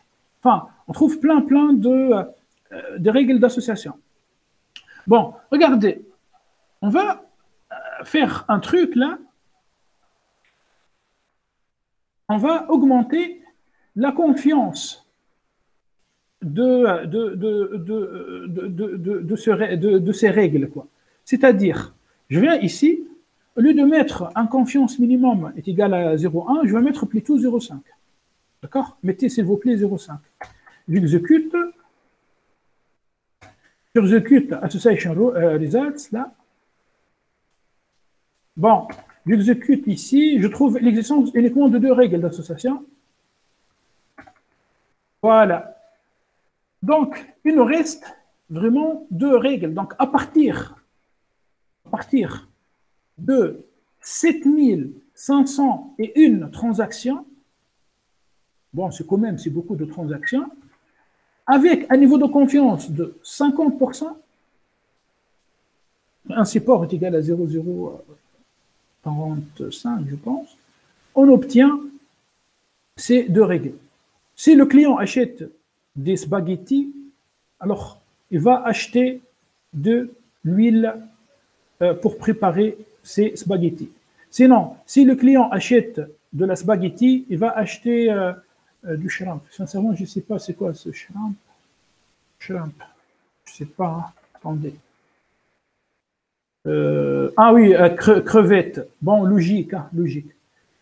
Donc, toi, tu vas utiliser ces règles d'association déduites à partir des données, enfin non structurées, et tu vas remonter cette information à ton hiérarchie.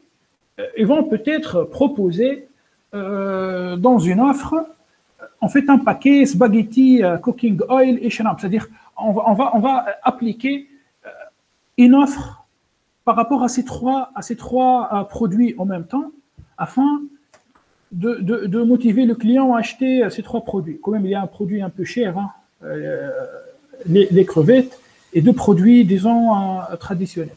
Voilà. Crevettes, ok, Abdel, merci. Maintenant, est-ce que c'est bon? Voilà, donc c'est bon. C'est bon. Nous avons, techniquement, là, nous avons fini l'application de notre algorithme a priori. Si toi, tu es puriste, enfin, tu peux aller vraiment regarder l'implémentation de cet algorithme et croyez-moi, en fait, il applique ce qu'on est en train de, ce que je vous ai montré, c'est-à-dire pendant le cours. Sinon, il suffit d'utiliser en fait un module déjà prêt. Ok, très bien. Maintenant, il nous reste quand même 10 minutes. On ne va pas perdre notre temps. On va passer en fait à une autre analyse. On va analyser des données textuelles. On va analyser le fichier restaurant, je pense, recommendation. Voilà, le fichier restaurant reviews. Allez. Donc, alors je vais gagner un peu de temps. Bon, je vais continuer à travailler sur le même fichier Jupyter Notebook. Et je change de thème. J'écris traitement du langage naturel. En anglais, hein, on dit natural language processing. Oui, c'est du traitement du texte. Hein. On va traiter du texte, d'accord? Bien évidemment, on aura besoin de ces bibliothèques. Hein. Les trois, hein. Pas a priori. J'ai arrêté avec l'algorithme a priori, mais je continue sur le thème des données textuelles. Donc, j'exécute ça, c'est bon. Et je vous demande de charger le fichier Restaurant Reviews. Donc, moi, j'ai mis ce fichier dans le desktop, quelque part dans le desktop. Restaurant Reviews. Avant quand même de charger les fichiers, il faut quand même jeter un coup d'œil sur le séparateur dans ce fichier. Je fais more, desktop, restaurant reviews. Ah, qu'est-ce qu'on remarque? On remarque en fait l'existence, regardez, entre par exemple la phrase et le chiffre ici, il y a une tabulation. Peut-être que ce n'est pas clair ici. Fais mort, restaurant. Regardez. Quoi ça? C'est une tabulation.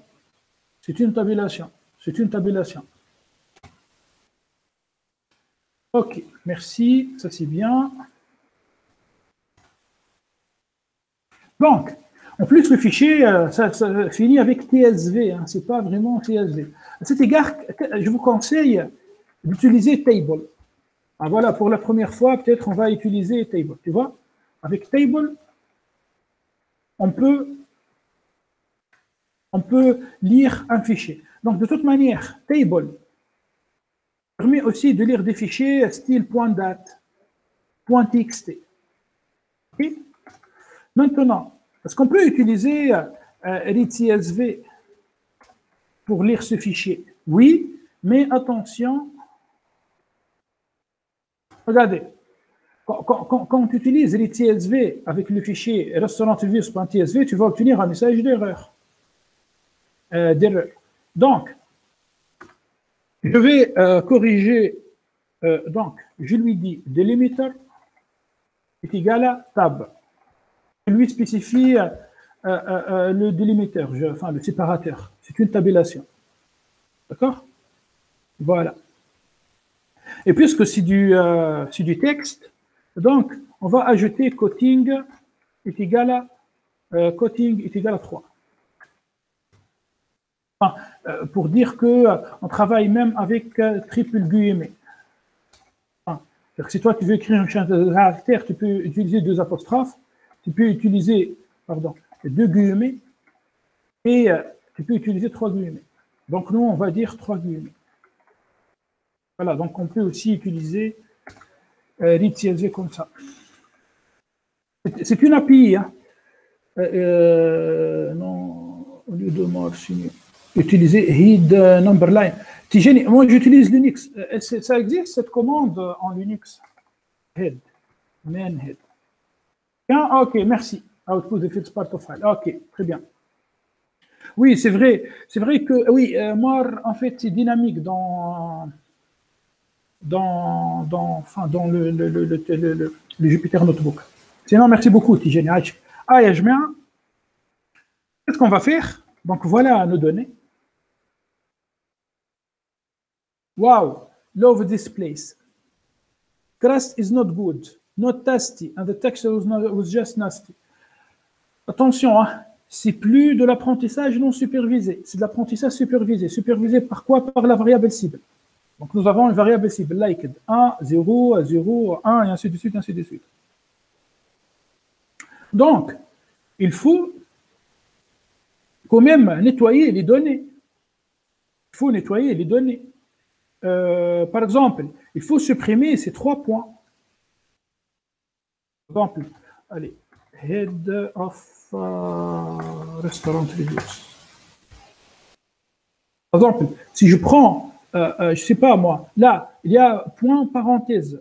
J'ai besoin de supprimer le point parenthèse ici. Que l'algorithme puisse vraiment comprendre le fichier. J'ai besoin de supprimer ces 3 points, par exemple. OK? Allez.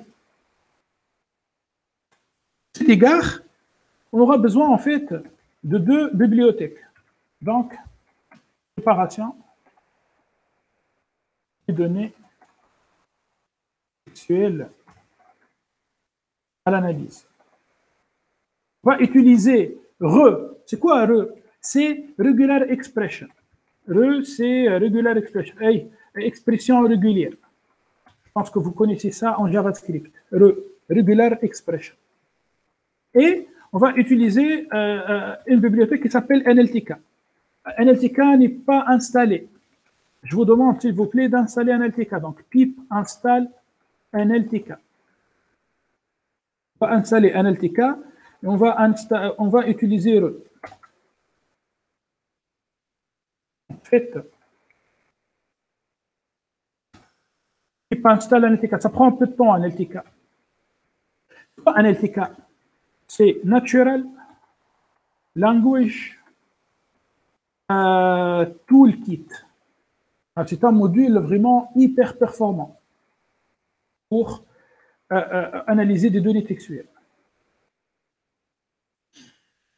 B, très bien.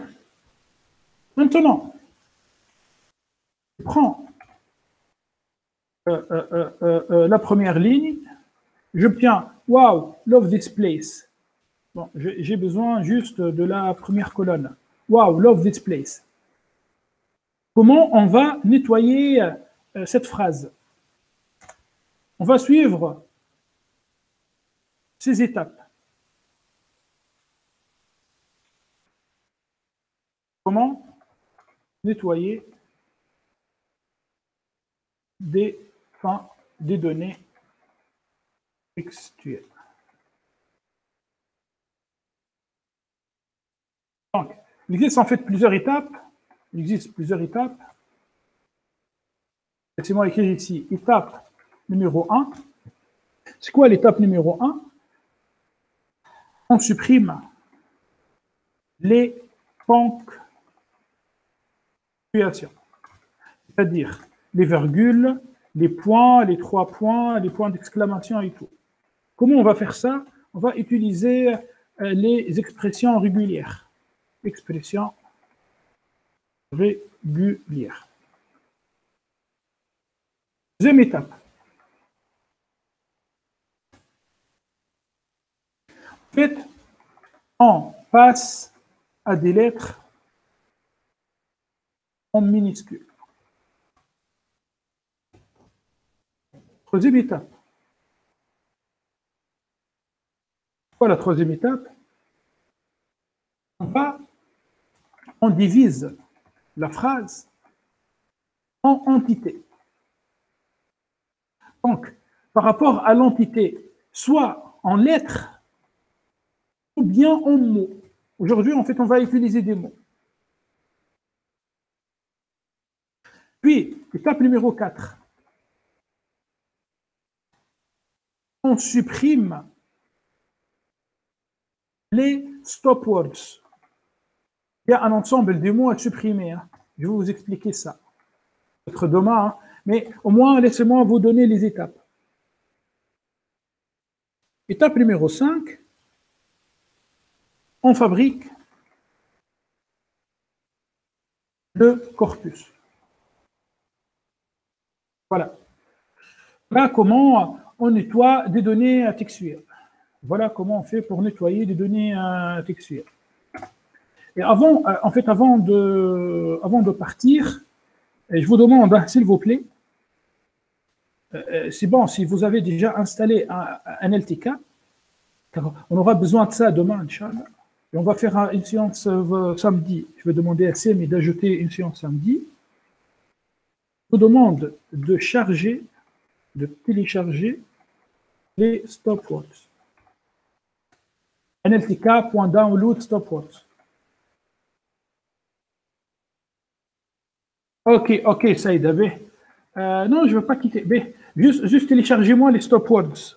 Téléchargez-moi les stopwords. Et c'est hyper important. De toute manière, il faut avoir une connexion sur Internet. Hein. Bon, ça c'est normal. Stopwords.